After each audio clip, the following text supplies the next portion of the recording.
check whether it's coming in? Yeah, that's brilliant. That'll be good if you're doing it. Can you check I don't want to be selfish, but if Yeah, I'll be selfish. I know I'll be selfish, but Maybe by okay. this week and next week I'm here. I'm here next week. From November 1st to 17th. I'm Same as me, November 1st and We can anyway start that off. At least we keep the momentum on. One of the ideas he was suggesting was Sundarakandam chanting. Whether we do it as a group or so during those 2 weeks we'll get the process started. Okay. We'll still keep doing it, but we'll maybe small sections of chanting mantra. We can decide offline, and that way we can resume in a couple of weeks. Otherwise, we come and trouble you to tell Sundarakandam nothing for us. Ishak, we're both here next week. This week and next week we're both here. Sure. So that's good, both of us are here. Can anybody check whether the link is This working? week is, of course, this is Today? coming Sunday. We are here. Coming Sunday, I'm from here. 1st I'm to here. 17th. I'm here. Barbara, we can talk and we'll take this off. I know it is really selfish of me to ask this. I wanted the same. But there is a place close to my native which I didn't realize until 4 years back or 5 years back. Yes, coming. Thank you. There's a place called Tavasi Madai Tavasi Madai. near Dindigul. Okay, it's linked to Ramayana. It's at the foothills of a small hill, the Sirumalai. I'm not sure if some of you heard of the Sirumalai. There used to be a banana, famous banana named after that. Very sweet, like a candy. Okay. So that place is the foothills, and it is closely guarded secret of a family kind of thing, because they don't want Devasthanas to occupy the whole thing. It is actually called Tapasvi Madai. It became Tapasi Madai. Okay, and there is a grave of 12 foot, somebody's grave, which is, people used to be 12 foot tall, whatever. They say it is a Kashyapa Rishi. He came to see when Rama was coming back after the war. So that is where they got a lot of legends there, what happened at that place. So it used to be kind of a jungle covered up. The family discovered it. They kind of, I'm not sure whether it's a story or thing, but there's a lot of uniqueness in this, to the temple kind of thing. Very small temple. But the grave they show, what is this? It's 12 foot long. They said people those times were very tall. So reminded me of our Avatar movie, a kind of thing. Okay. But yeah, it's something I didn't realize because I heard about buses going to that village. I never bothered. Then one of my friends said, when I said I became spiritual, he didn't believe it. And he said, oh really? Then I want to show you a place. And I was surprised too. Niti, you know what we need to do? We need to do next summer, any summer holiday, let's do a yatra Ayodhya. Find out details from him. Yeah, I'm yeah. happy. I'm going next summer with kids. So maybe we should do a trip. God willing. Yeah. Well, one of the last thing, and then we start with class. One of the Chinmaya Mission Swamiji's, his plan, I don't know if it's still on, but when Ram Mandir was started in Ayodhya, he said this Diwali, the way we do lots of yagnas and talks, etc. He said what we will do is we will start the camp in Sri Lanka. Okay, and we will see the places that are The spoken about Sigiriya Ramayana. mountains, whatever, yeah. And then just like Rama and others took the Pushpa Viman to Ayodhya, we will also take a flight and come here around Diwali. So his visualization was we will try and almost retrace the path of Rama from Lanka back to India in a way, and we will do our whatever 6-7 day talk, etc. in Ayodhya around that time. This was it felt very inspiring, but of course I'm not sure if they managed to get the logistics. The Ayodhya would be quite busy during Diwali. Okay, we'll start from there.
करिष्यामि सिद्धिर्भवतु मे सदा गुरुर्ब्रह्मा गुरुर्विष्णु गुरुर्देवो महेश्वरः गुरुर्साक्षात् परब्रह्म तस्मै श्री गुरवे नमः पूजन्तं राम रामेति मधुरं मधुराक्षरम् आरुह्य कविता शाखां वन्दे वाल्मीकि कोकिलं मनोजवं मारुततुल्यवेगं जितेन्द्रियं बुद्धिमतां वरिष्ठं वातात्मजं वानरयूथमुख्यं श्रीरामदूतं शिरसा Namami.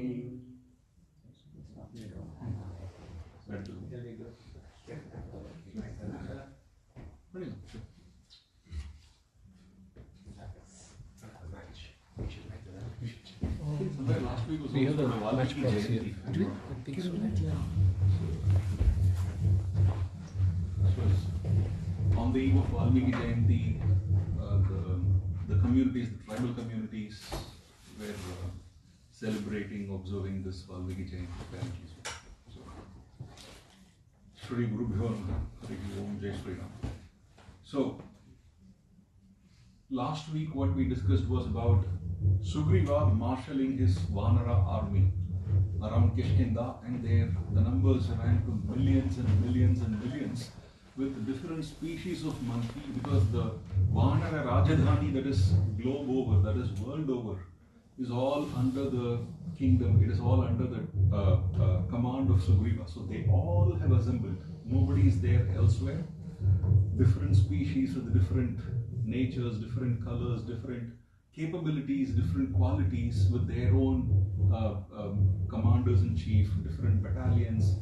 They are all there, and for them the tools are rocks and trees. They don't have any other weaponries or anything. They are not traditionally trained soldiers, but they are almighty. They hold the strength and the parakrama of 100 elephants, 1,000 elephants, and such. So they are all there. Sugriva submits them all to Rama, and he says, he requests Rama to place the order to go ahead and looking for Sita.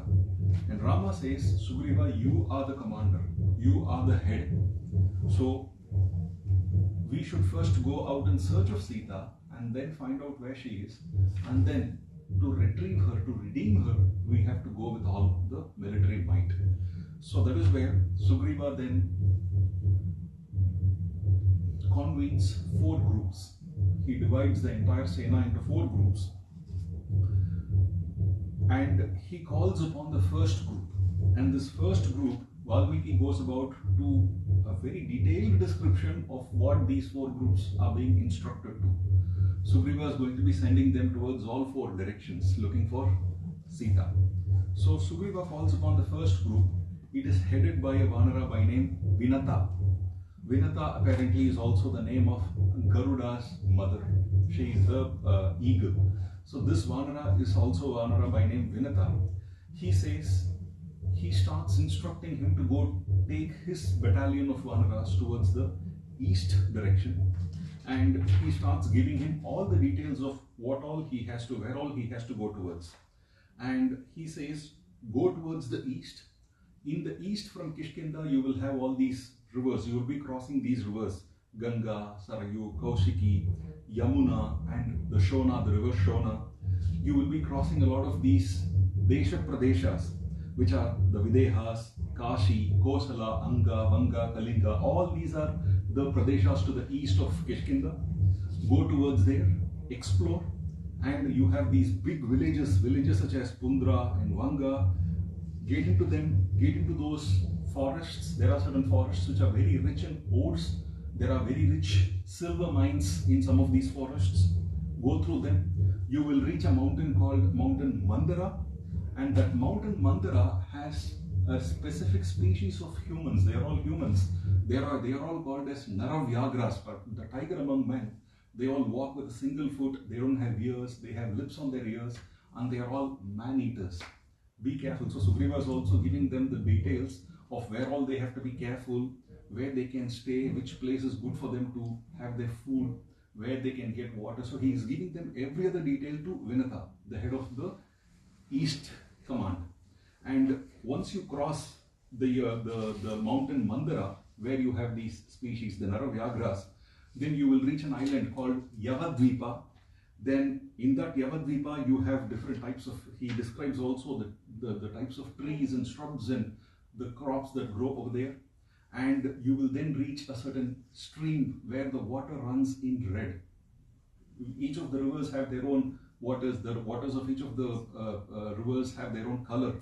This particular stream called Shonam has red colored water. Cross that and then you will see beautiful gardens on either sides. Pass through them.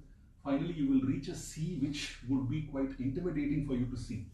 And that sea will be dwelled by a lot of demons which are terribly hungry. They always are on the lookout for food, and they also have certain specific prowess with which they can attract somebody whose shadow falls on them.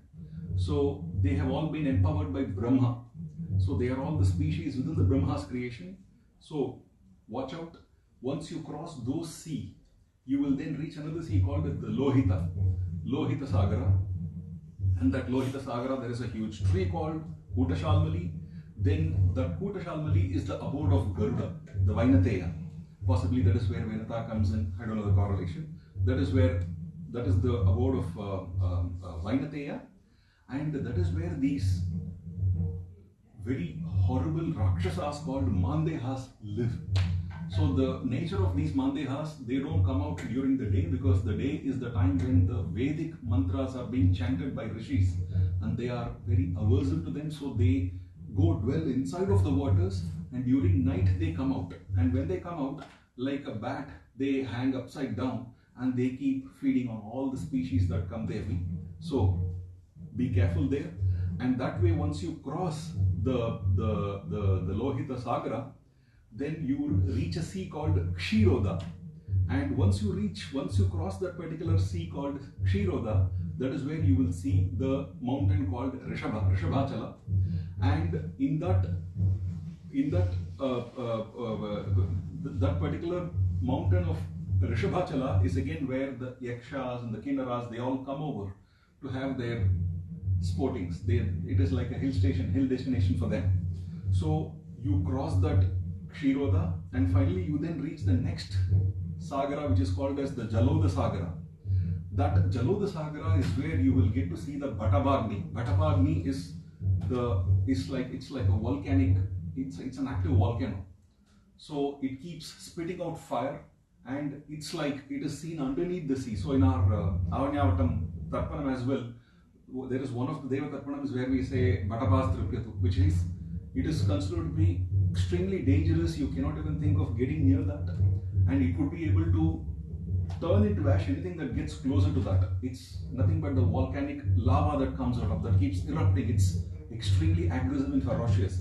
So once you cross that, it runs to a very long distance, and it can devour anything that can get near that. And after that, there is a mountain called Jatarupa Shila, which runs to close to about 13 yojanas. And finally, that is where you get to see the Ananta. Ananta is the Ananta Sayana, on which Ananta Sayana is the Lord Narayana. But it is also believed that the entire earth is borne by the Adisesha himself. That is where you get to see the heads of the Ananta. And thereafter, finally, you will reach the Udayachala. The Udayachala is the eastern gateway to the Mother Earth. After Udayachala, that is where, when the sun, it circumambulates, it does the parikrama for the entire Prithvi around the Jambudvipa, and once it completes the circumambulation, the parikrama, it again rises through the Udayachala. It's the hill through which the sunrise happens, and after the Udayachala, there is nothing. There is no sun, there is no moon, there is no light, it is all darkness. So there is nothing for you to. So he literally has described the entire stretch of landscape from Kishkinda up until the edge of the earth, which is to the east. And he says, it is this particular Udayachala up until where you have to go to every other nook and corners and cavities and caves spare absolutely no inch of anything, any space for you to really search through. And on top of this Udayachala, you have the Sumanasa peak, and it is in this peak that the rishis called Vaikhanasas and Vahlikas, these are all Valakilyas. Valakilyas and the Vaikhanasas are the rishis who would be performing their penances. Give your respects over to them and search all these and come within a month's time. For those who are able to get any inkling, any clue about Sita's whereabouts, they would be rewarded, failing which, with regards to your result or time, you will be punished. So it is an instruction, stroke information, stroke guidance, stroke motivation, call it anything. So he's getting that particular group prepared. Once that group is ready, he comes to the group number 2, the battalion number 2, for which the head here is Angada. The direction that he is going to send them to is southern direction, and this particular group is going to be of a significance because Jatayu had earlier hinted that Ravana had taken Sita in the southern direction.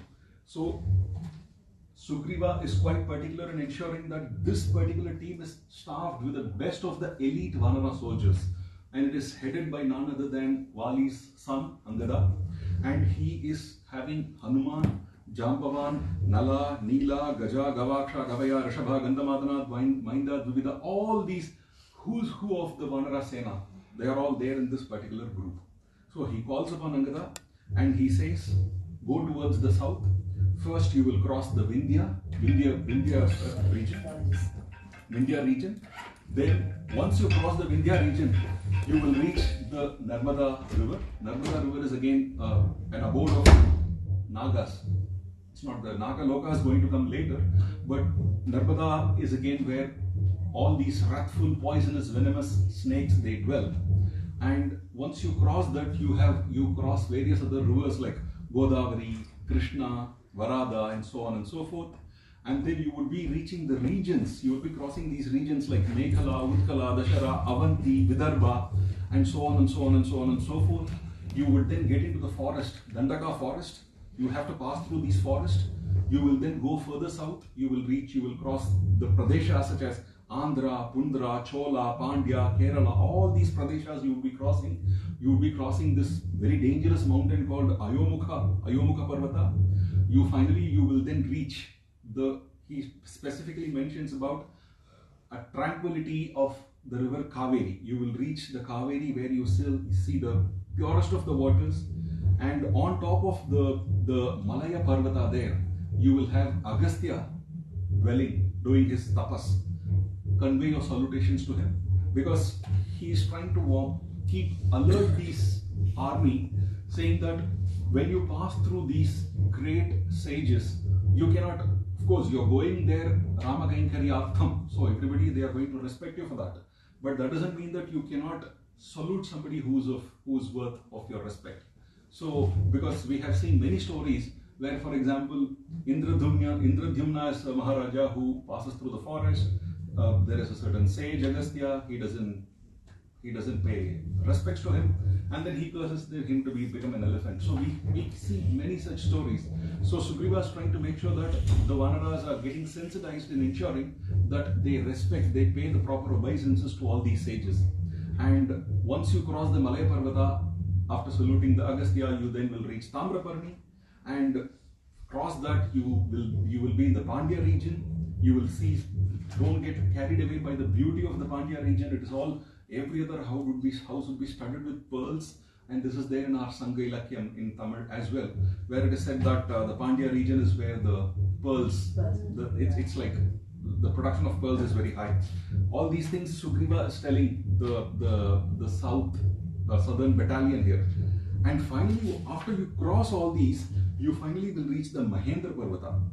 And this Mahendra Parvata is where the Siddhas, Charanas, they all dwell, they all perform their penances over there. It runs to hundreds of yojanas, and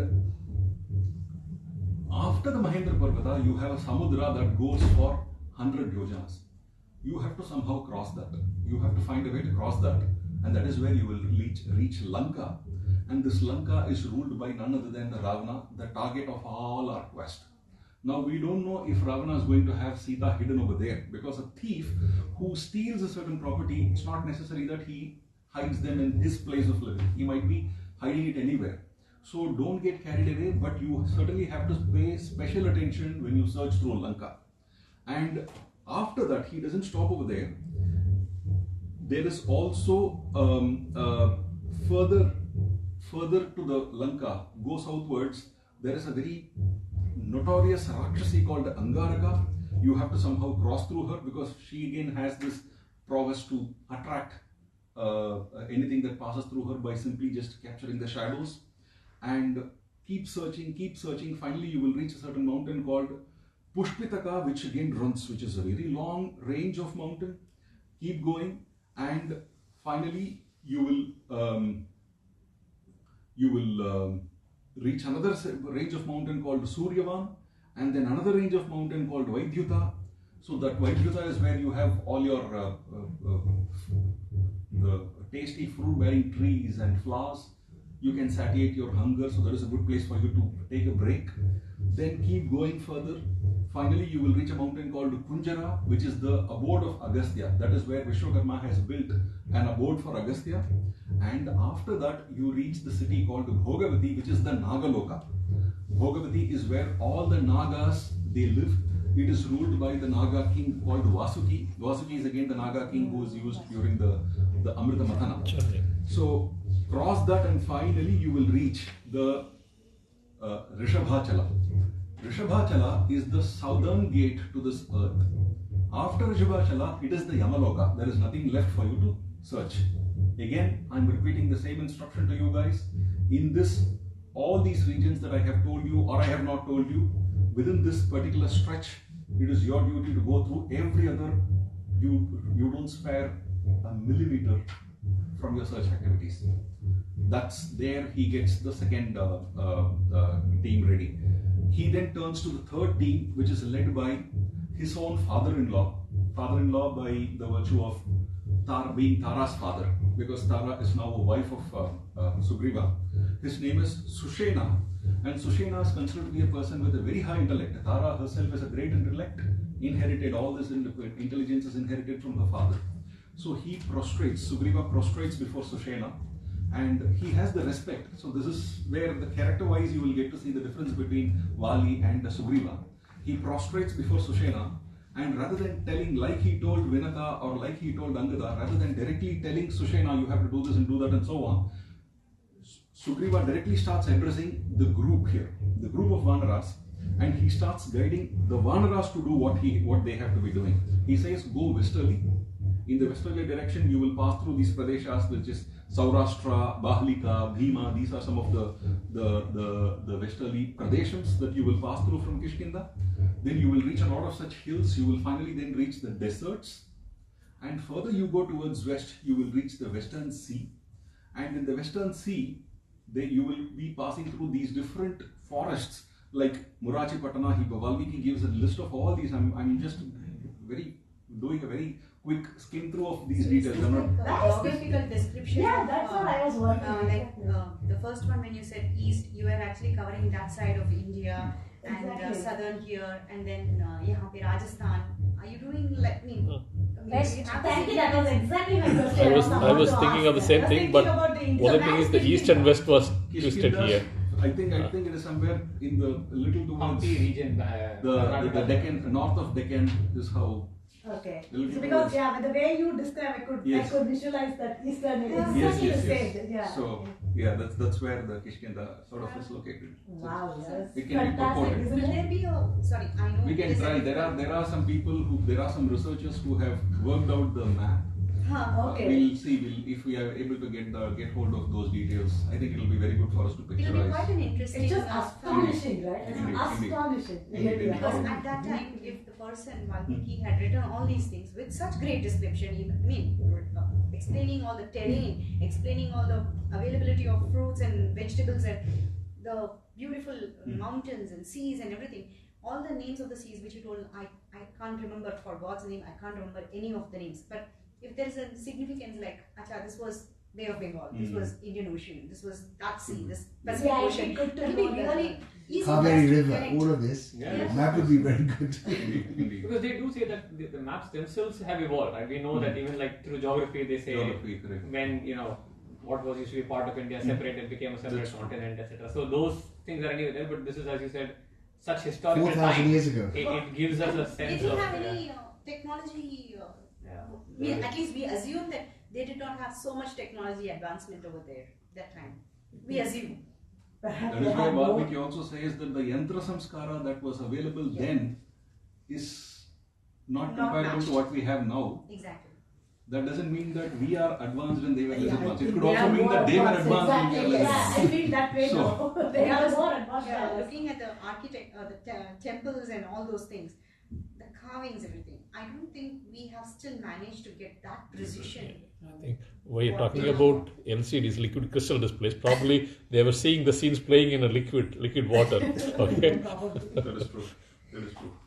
So this is one thing about we are discussing in space in terms of space. There is also a research in terms of time, because how far behind Ramayana really happened is again a topic that is being researched very actively.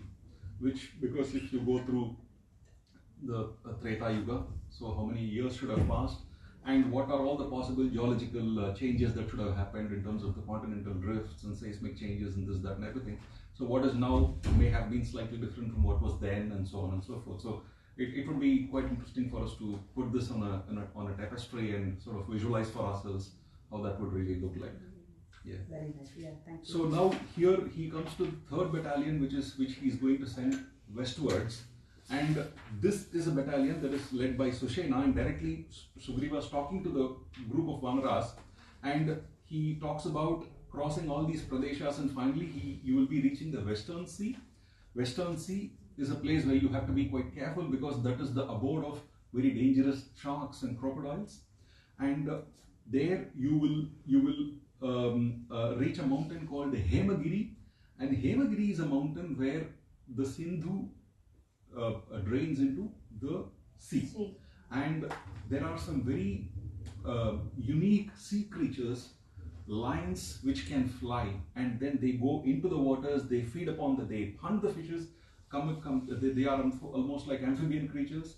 Lions, imagine lions which are flinched, they jump into the waters, they dive into the waters, bring them out, and you have all these wild elephants which run amok and they dwell there. So that is again an area for you to be quite careful here. Make haste when you do the search over here. So those are the teeny details that Sugriva is really feeding to his team. And then after that, in the midst of that sea, you will also see a mountain which is called Pariyatra, which runs to 100 yojanas height. This is not the stretch of the mountain range, it is the height that he is now describing here. This is the mountain where the Gandharvas, many of them, they don't visit, they live here. And they are the Kamarupis, meaning they can take any forms of their own wish. So suddenly if you see some squirrel over there, don't think that you can just throw a stone at it, because it could be a Gandharva. You may be seeing a plant, don't mistake that to be a plant, and treat every other inch of that land with respect. And it is a place with brilliant fruits. Don't touch them, don't eat them. You don't know which one is in what form. And those Gandharvas are immensely powerful. Nobody can ever near them, but they will not do any harm to you so long as you maintain your Vanarahood.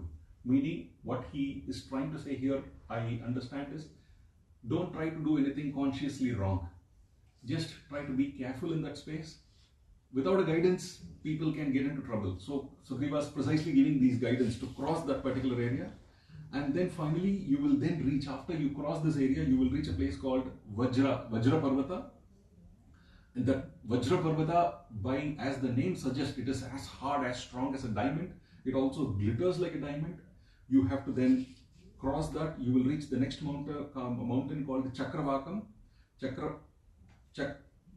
Chakravan is the name of the mountain, and in that Chakravan there is a 1,000-spoked disc which was created by Vishwakarma, and it is believed that, it is not believed, it's said that Lord Vishnu slain two Rakshasas by name Hayagriva and Panchagnya, and he took the conch and his Sudarshana disc from here. So you have to cross that, and finally you will then reach the next place called the Varaha mountain. And this Varaha mountain, Varaha Parvata, has close to about 60 yojanas altitude. You have to cross that. Finally, you will reach a city called, a very dangerous city called Pragyodishapura. Pragyodishapura is an interesting city because that is where Narakasura lives. It is the same Narakasura, Diwali is coming shortly.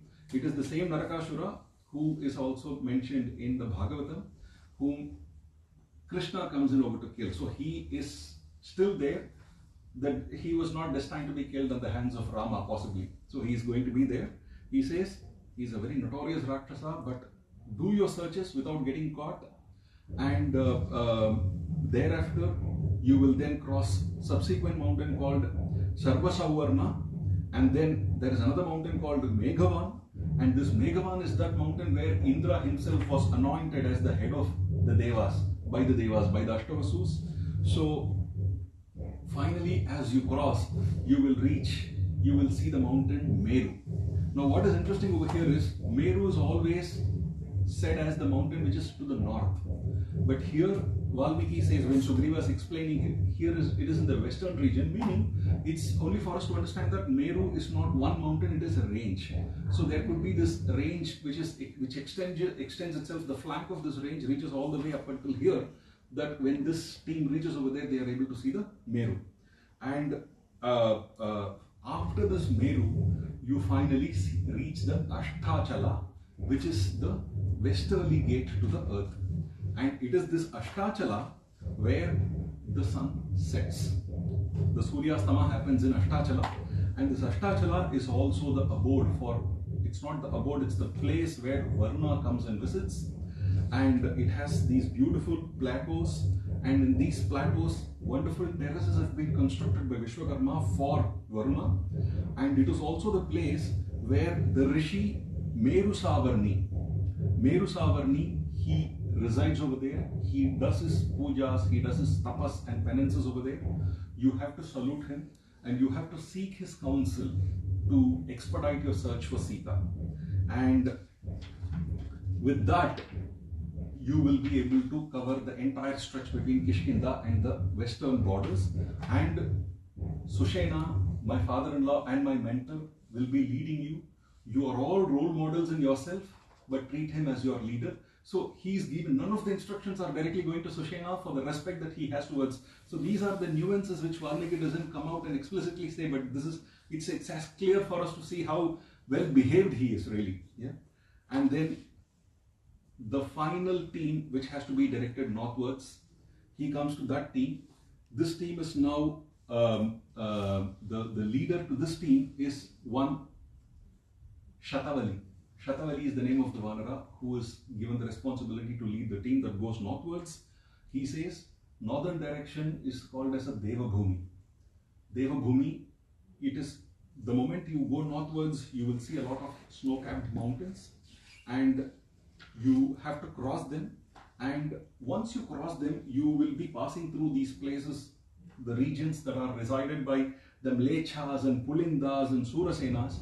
These are like, we call it as, they are being referred to as Dvipantaras.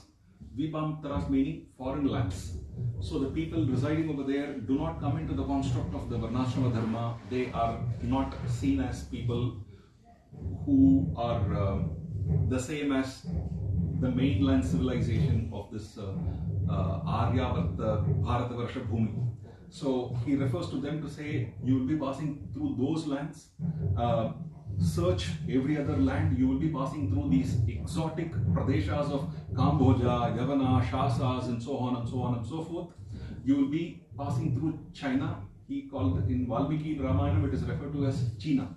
China and Paramachina, the China that is above China, and Nihara, Darada, and they have these exotic woods. These bamboo forests are there in replete.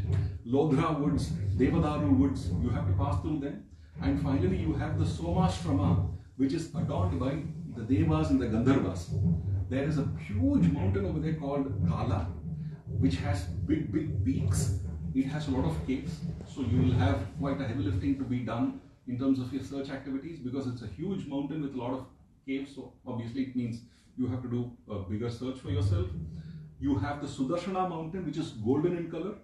Then you will be reaching the Devashaka mountain, which is again the place for thousands of species of birds and trees, and you have to cross them all, and then you have to quickly cross through. There is a certain space in between that runs to close to about 100 yojanas, where there is absolutely no life, no forest, nothing. Possibly he is referring to the Tibetan plateau, possibly. Or Arctic. No. Sorry? Or Arctic. Could be. And then finally you will reach the Mount Kailasa. So I think somewhere it is sort of. So you will be reaching the Mount Kailasa, which is there also you have the abode of Kubera, which was also constructed by. After Arctic does not come. No, it could not be Arctic possibly. Yeah. So yeah.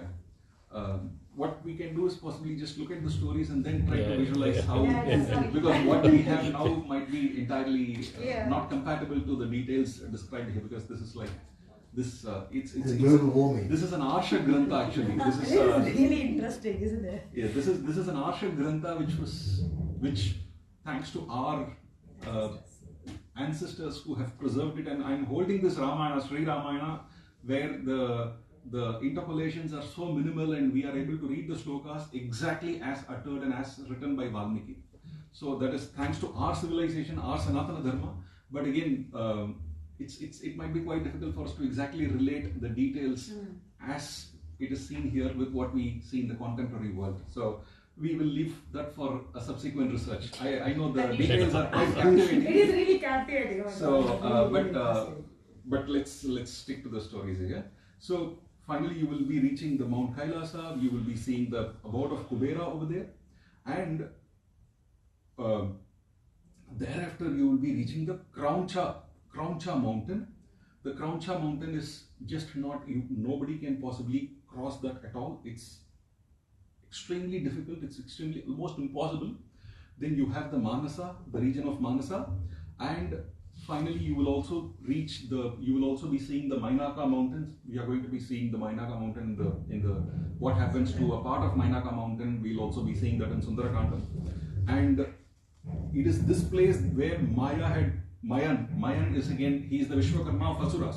Vishwakarma is the architect of Devas. Mayan, or it's Maya, he is the architect of Asuras. He had constructed a place for himself, and that is also the area where the Vahlikas and the Vaikhanasa rishis they dwell. And you will also, that is also the area where the elephant of Kubera by name Sarvabhauma, it comes over there to sort of graze around. So be careful. Those are the areas which is visited by these celestial beings. Then you will finally get to the region where you have the river called Shiloda, and that is again replete with forests on either sides, especially the bamboo forests. And the Siddhas and the Charanas, they use that particular those bamboos as bridges to cross the river. And you will finally reach the northernmost part, which is called as Uttarakuru. Uttarakuru is that particular pradesha where people finally get to as a result of their karma, as a result of their virtues. All the good deeds that they do alone can take them to that land, otherwise it's totally inaccessible to any normal human being. And it has different rivers and pools and lotus and lily filled ponds, and that is a place of immense charm and beauty. All the Gandharvas, Kinnaras, Siddhas, Gandharvas, all the women from these tribes of Devas, they come over there to sport. You will hear a lot of musicals, a lot of laughters as you go through them. And beyond that, you will reach the Soma Parvata, which is the northern border for this earth. And beyond that, there is no earth left for you to search. And the Soma Parvata is the place where the Indra, Brahma, they can see this Parvata from the space, and it is also the place where Lord Shiva lives. and Lord Brahma, he visits this place. So you have to go over all these places from between Kishkinda and the Somaparvata. So to the north it is Somaparvata, to the east it is Udayachala, to the south it is Rishabhachala, and to the west it is what was it to the west? I forgot. Ashtachala. So these are the hills which literally surround this entire earth. He conveys all the messages to the Vanaras and says, you should not give up a single inch from your search activity. 1 month is a time given to you. You come back with the news, you will be rewarded, you will be my best friend. I will be not loyal to you, but I will be subservient to you. You will be my master. Failing which, you will all be meted out with punishment, and that is an order. Get going, is what he says. All the teams are ready now. They've been given their instruction. And finally, Sugriva comes over to Hanuman and he says, hey Hanuman, there is no match to you absolutely when it comes to your might, your valor, your intelligence, and your regard for dharma. You alone can be helpful, not helpful. You alone can accomplish activities that is otherwise thought to be impossible. Saying so, Rama looks at Hanuman and he goes over to Hanuman and he gives his ring. He gives the Kanayadi, and he gets his sense in his mind that Hanuman is going to be accomplishing something. So he says, he gives over the ring to Hanuman and says, hey Hanuman, when Sita sees this ring, she would be clear of all the doubts that she may have on you and your intentions and your motivations. So I think it occurs to me that you are going to really accomplish, and he gives away the ring to Hanuman. So this itself sort of goes about to say that it is already clear to Rama that it is going to be Hanuman who is going to undertake and come with a fruitful result in this project. And Hanuman accepts the ring in his hands, he keeps it in his head, he prostrates before Rama, and they all start making their move. And as they do, the Vanaras are all motivated, they are unable to control their enthusiasm, and they just want to make their way to have the search activity done immediately. They in fact go about to say, you just stay clear of me. I'm just going to do this all by myself. I will break the trees that come in the way, I will break the hills that cause any type of impediment for me. I shall shatter this earth. I will go to every other corner, not just of this earth, but of all the worlds that is above and below the earth. I will cross this the 100 yojanas all by myself. This is the attitude, this is the motivation that every Vanara from all these 4 battalions are exhibiting. And with this Ghosham, Jaya Ghosham for Rama and Lakshmana and Sugriva, off they set off to the search. And after all the battalions have left Kishkinda, Rama, who was a witness to all these things, he is beyond surprise. His surprise knows no bound. He looks at Sugriva and says, how did you get to know so much about the world in this way? I mean, you seem to be possessing the mastery over everything. You seem to know everything what is lying there, what is lying there. And how is it that it's possible? And that's where Sugriva, with all his Vinaya, so he doesn't, his chest is all not puffed up in pride because Rama has said this. He comes back to his Dasya Baba the moment he turns, because up until now he was talking to all the Vanaras as a king. Now the moment he turns to Rama, he turns back, he gets back to his Dasya Baba and gets back to his bent posture with the hands clasped, and he starts explaining where he got this knowledge from. That's where he says, when my brother Vali was invoked for a duel by Dundubi. Dundubi was a buffalo-faced Rakshasa who wanted to fight Vali, and Vali started a duel with him. They went into a cave and they were fighting there for months, days and days, which turned into months, which turned into a year, almost a year. And all I could see was a froth blood oozing out of the mouth of this cave, and I started getting worried. So what I did, I took up a big boulder, sealed the entrance, and then moved back, because I was quite concerned that if Vali has been killed by Dundubi, he should not come out, kill me, and take over the entire Kishkinda. So I was worried for the well-being of Kishkinda. So I sealed the entrance with a big boulder, got back to Kishkinda, and started being there, ruling the Kishkinda. What apparently had happened was Vali had killed Dundubi, and he just gave a big kick to this rock, and he came out of it. When he came to Kishkinda, when he saw me ruling with Ruma and others, he mistook me to be usurping his position as the king, and he took things away from me, and he started chasing me. I started running for my life. For my Prabhavam, going through the length and breadth of the earth was not a big deal. I could easily jump from one mountain to the other mountain. I went all the way until the Udayachala, then I went to the Ashtachala, I came down to the Somachala. I could easily see everything through this world, and that's how I got this knowledge. Is where he submits, he answers to the question given to him by Rama. And it is time for them to wait for a month. 1 month passes, and the other 4 battalions have come back. Sushena, Vinata, and Shatavali have come back with their respective battalions, regretting their inability to find Sita. They have said that we have spared no gap. We literally have searched everywhere. We have spread ourselves out. It's not as if we went as a group. The work was delegated to every other single person. We had stretched. There is no space that you can possibly tell us where we had not searched. We could not find Sita in the directions that we have seen. Now all our hopes are with the team that has gone southwards. They are the only team which have not turned back as yet.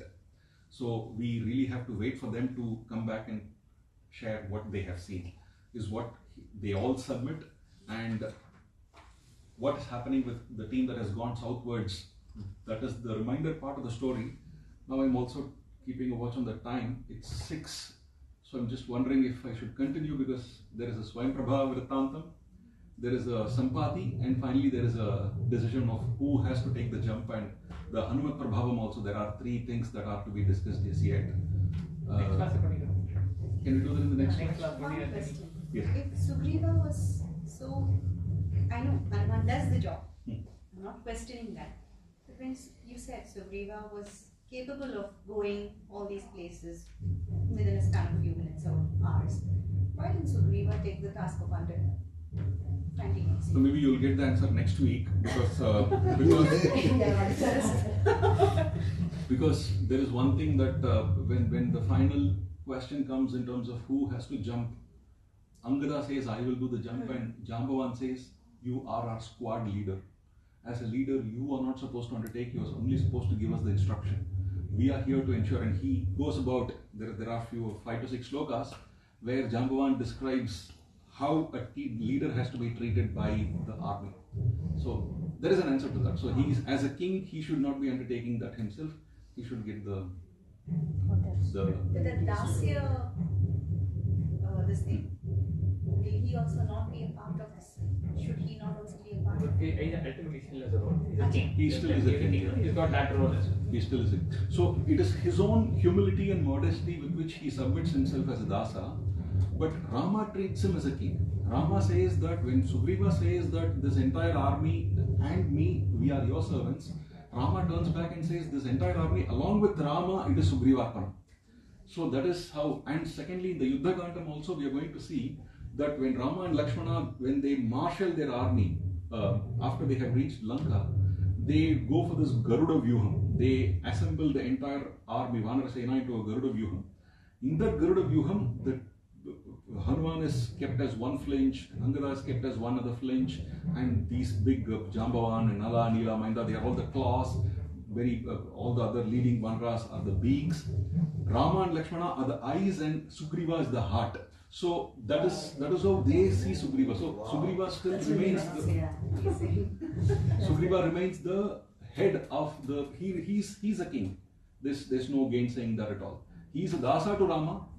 That's Dasya Bhava, fine. but he is a king. That is it. So what we can possibly do is to cover the last part of the Kishkinda Kandam, which includes what the southern battalion is up to, where all they go. They are going to meet a character by name Swayamprabha. So there is a Swayamprabha with Vrittantam. Finally, they are going to get into a depression because they decide nothing is really moving. There is going to be a turning point when they see this eagle called a Sampati. So there is a Sampati Vrittantam. There is another story that's a branch story. There is a Swayamprabha branch story. There is a Sampati branch story. And finally, Jambavan is also going to tell us all the story of the Mahatmyam, the greatness of Hanuman. Where did Hanuman come from? This is more so to remind Hanuman what his prowess is. So there are these 3 branch stories. Perhaps we can have that discussion. Otherwise, we will need another 15-20 minutes of time. So let's do that. And next we can just conclude with just maybe key learnings from Kishkinda Kandam. And after that, we can decide whether we resume the following week or take a break as needed. Sure. You do Hanuman Chalisa? Sure. Shri गुरु चरण सरोज रज निज मन मुकुर सुधारे वरनौ रघुवर विमल जसु जोदायक फलचारि बुद्धिहीन तनु जानिके सुमिरौ पवन कुमार बल बुद्धि विद्या देहु मोहि हरहु कलेश विकार जय हनुमान ज्ञान गुण सागर जय कपीश तिहु लोक उजागर रामदूत अतुलित बल धामा अंजनी पुत्र पवन सुत नाम महावीर विक्रम बजरंगी सुमति निवार सुमति के संगी कंचन बरन विराज सुवेशा कानन कुंडल कुंचित केसा हाथ वज्र और ध्वजा विराज जनेऊ साजय शंकर सुवन केसरी नंदन तेज प्रताप महाजगवंत विद्यावान गुणी अति चातुर राम काज करिबे को आतुर प्रभु चरित्र सुनिबे को रसी राम लखन सीता मन बसी सूक्ष्म रूप धरि सियहि दिखावा विकट रूप धरि लंक जलावा भीम रूप धरि असुर संहारे रामचंद्र के काज सवारे लाए सजीवन लखन जियाए श्री रघुवीर हर्षि उर लाए रघुवर कीन्ही बहुत बड़ाई तुम मम प्रिय भरत सम भाई सरस वदन तुम रोजस गावे बस कहि श्रीपति कंठ लगावे सनकादिक ब्रह्मादि मुनीसा नारद सारद सहित रहीस यम कुबेर दिगपाल जहांते कवि विद कर सके कहां से तुम उपकार सुग्रीव ही कीन्हा राम मिलाए राजपद दीन्हा तुमरो मंत्र विभीषण माना लंकेश्वर भय सब जग जान युग सहस्र योजन पर भानु लील्यो ताहि मधुर फल जान प्रभु मुद्रिका मेरी मुख माही जलधि लांघि गए अचरज नाही दुर्गम काज जगत के जेते सुगम अनुग्रह तुमरे देते राम दुआरे तुम रखवारे तुम आज्ञा बिन पैसार सब सुख लहे तुम्हारी शरण तुम रक्षक काहू को डरना आपन तेज समारो आपन तीनों लोक हांकते कापी भूत पिशाच निकट नहीं आवे महावीर जब नाम सुनावे नासे रोग हरे सब पीढ़ा जपत निरंतर हनुमत वीर संकट से हनुमान छुड़ावे मन कर्म वचन ध्यान जो लावे सब पर राम तपस्वी राजा जिनके काज सकल तुम साजा और मनोरथ जो कोई लावे सोई अमित जीवन फल पावे चारों युग पर काम तुम्हारा है प्रसिद्ध जगत उजियार साधु संत के तुम रखवारे असुर निकंदन राम दुलारे अष्ट सिद्धि नव निधि के दाता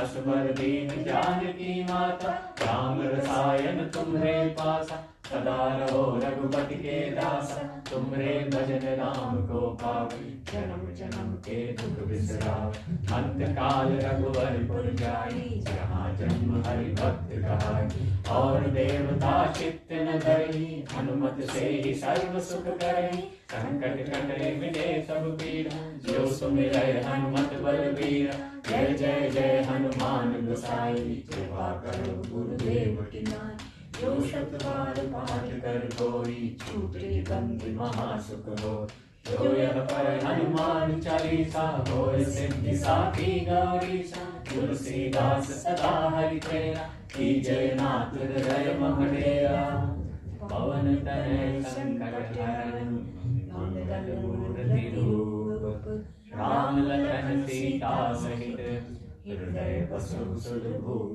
सियावर रामचंद्र की जय पवन सुत हनुमान की जय उमापति महादेव की जय बोलो भाई सब संतन की जय. Thank you very much. Thank you. Brilliant.